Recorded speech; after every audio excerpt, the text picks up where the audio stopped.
Have you ever tried to decide what to wear for school and thought of the different ways that you can make an outfit?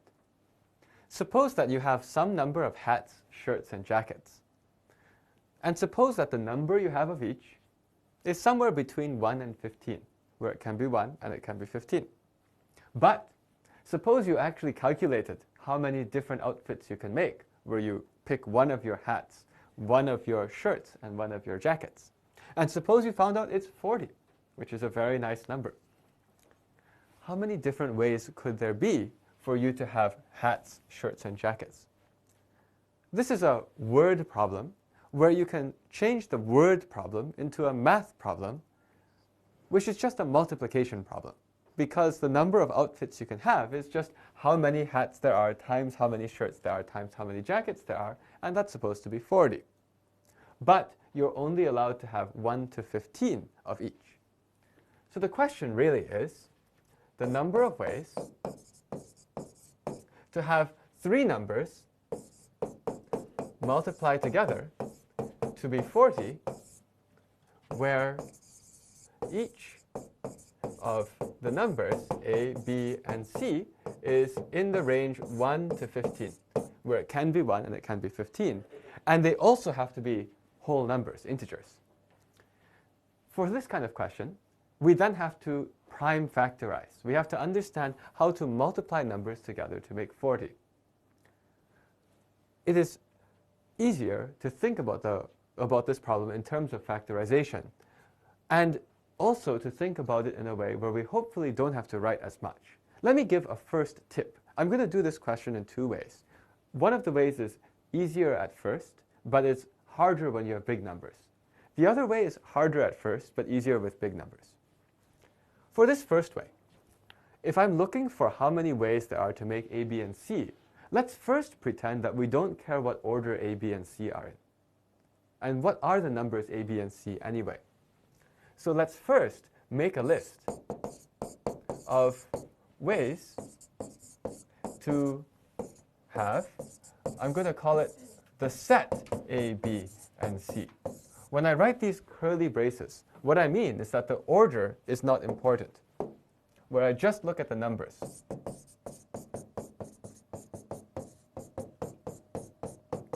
Now, it's a little bit not quite right for me to say this, because if I write a set, if I have 2 equal numbers, you actually don't write it twice. So I do want to say it's not really a set. Really what I mean is I just want to know what numbers there are. But when you do it this way, the easiest way to think of it is to make these lists where you intentionally think of the A, B, and C as maybe from biggest to smallest, where we write the A, B, and C from the biggest to smallest. Okay, and this I'm using in a way because then I can immediately take care of the 15. Since I have to have factors A, B, and C, what could I possibly have? I can't use 40. I can't use 20. The next factor down is actually 10. And I know this because 40 is made of 2's and 5's. So if I'm trying to take factors which are coming down from 40, I would be dividing by 2's and 5's. And so I can't use 40, I can't use 20. The first one is 10. If it's with a 10, then the other 2 of them, the other 2 factors, have to multiply to 4. Since I'm thinking of listing them in the decreasing order, I can actually very easily see that that would be 10 times 4 times 1, and 10 times 2 times 2. And these are the only ways that I can do it where the 10 is the biggest, and the rest is 4, and they're going in decreasing order. You see, I'm being very careful to do this, because that's how I make sure not to make a mistake by missing one. Now, 10. These are all the possibilities with 10. Can I use 9? No, because that has 3's. How about 8? Yes. So 8, I will then have to take 8 and break the rest, which is 5. But I'm writing them in the decreasing order. So I do 8 times 5 times 1. Will I write 8 times 1 times 5? No, because I write them in the decreasing order. Will I have 7? No. 6? No. 5? Yes, I can have a 5. If I have 5, then the rest of the number that comes is 5 times 8. But I have to have it in decreasing order. So I only have the choice 5 times 4 times 2. Can I do anything else? Can I use 4?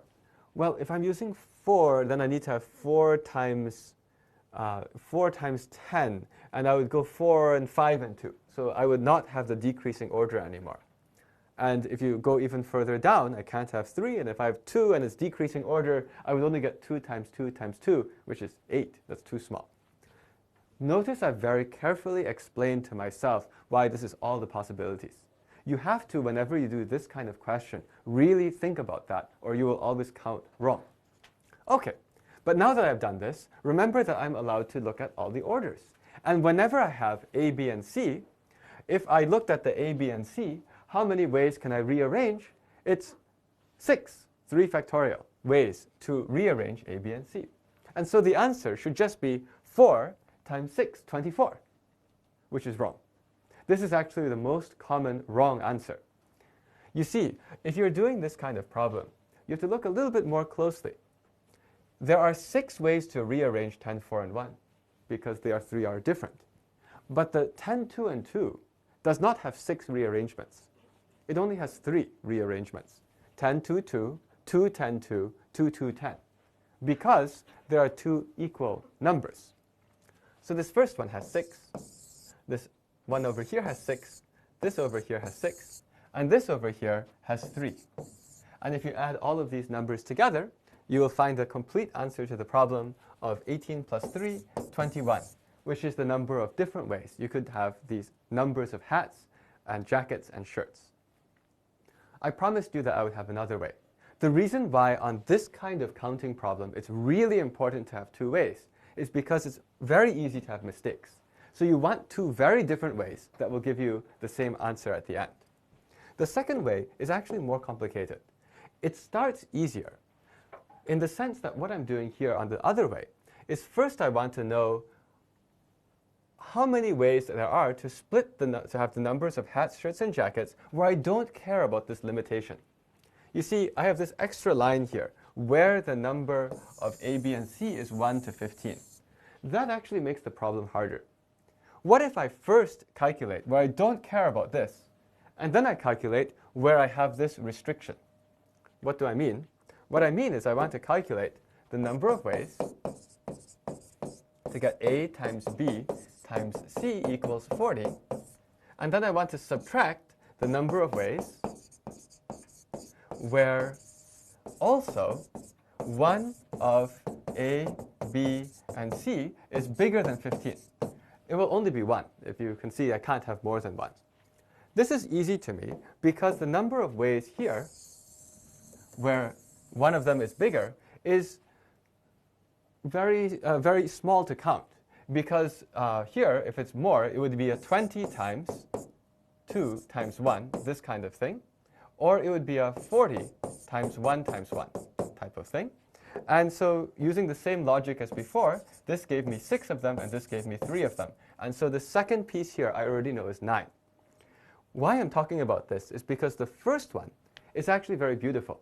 There's a way to do this first one using some more complicated calculation methods in combinatorics. And that goes to the prime factorization.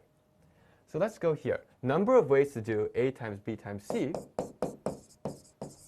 to get A times B times C equals 40, which I'll already say is 2 cubed times 5 to the first.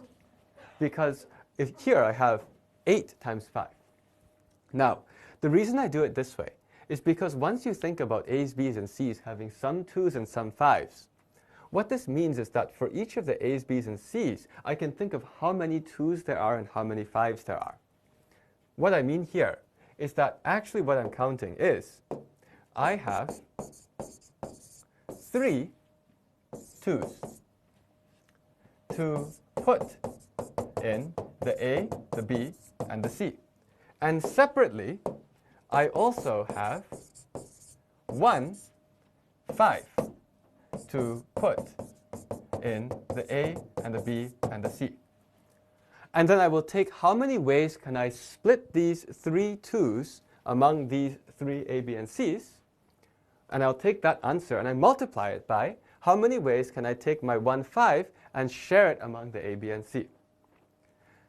This type of problem is similar to a type of problem which I can rephrase in the following way.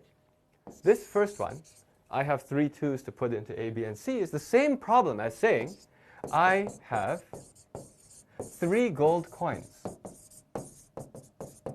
and pirates A, B, and C sharing the gold coins.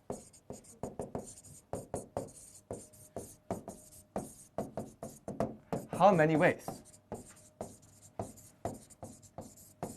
This is a very classic problem. If you do more questions in this combinatorics, this kind of a question, if I have some number of coins to share among some people with names, the number of ways to do this has a very nice formula. And I will not go into great detail here discussing the detail of that formula, because that's actually covered in another one of the classes that we have on combinatorics. But I'm showing this thing as a preview of how powerful that is. You see, how many ways to do this is if you're distributing 3 gold coins among 3 pirates, then what you actually can think about is you have these 3 gold coins, and you also have some lines which are separating the 3 pirates' parts, A's, B's, and C's. And A would be this side, B would be this side, C would be this side. In this picture, A got 2 coins, B got 1 coin, and C got 0 coins. So the number of ways to distribute those 3 coins among 3 pirates is exactly the same as the number of rearrangements of a picture like dot, dot, dot, line, line. And this, in a combinatorics class, you will see is 5 factorial over 3 factorial, 2 factorial. Again, I'm doing this fast mainly for people who have maybe seen this before. You'll be able to see how you can pull both together. If you haven't seen it before, the other way still works. But if you do this, 5 factorial over this is actually 5 choose 2 as well, or 5 choose 3. It's the same. And this is 5 times 4 over 2. This is 10. Okay? So what you can find out is that there are 10 ways to do this first part. There are 10 ways to do this first part. The second part, how many ways can I put one thing among 3 pirates? You may already see that's obvious. That's just 3 ways, because I only have one thing to put among them. You can use the same method if you did here, if you wanted to, where you have one thing to split among 2 pirates, where the number of ways is 3 factorial over 1 factorial, 2 factorial, which is also 3. Again, I'm doing this method I'm doing very fast, because this is mostly useful if you already know the technique. Putting everything together, 3 times 10, 30. So that means that there are actually 30 ways to do this top part. This number of ways to do this is 30. And so my answer is 30 minus 9, which is 21, which is consistent. Why did I want to show this? I wanted to show this to give a preview of how powerful it can be to understand some of the other methods in combinatorics, because sometimes you don't actually want to list everything. If I gave you a question, how many ways can I have A times B times C, where the answer is 640, you don't want to list everything. But this method of splitting among pirates will do it for you in just a few very short calculations, as you prime factorize, and then you just multiply these combinations that come out. In the end, we have now discussed actually probably one of the more where a question about counting outfits gets decomposed into a question about multiplying numbers. And then we see the different ways to make very organized lists, as well as to use more complex arguments. And in the end, the same answer comes. So it must be right.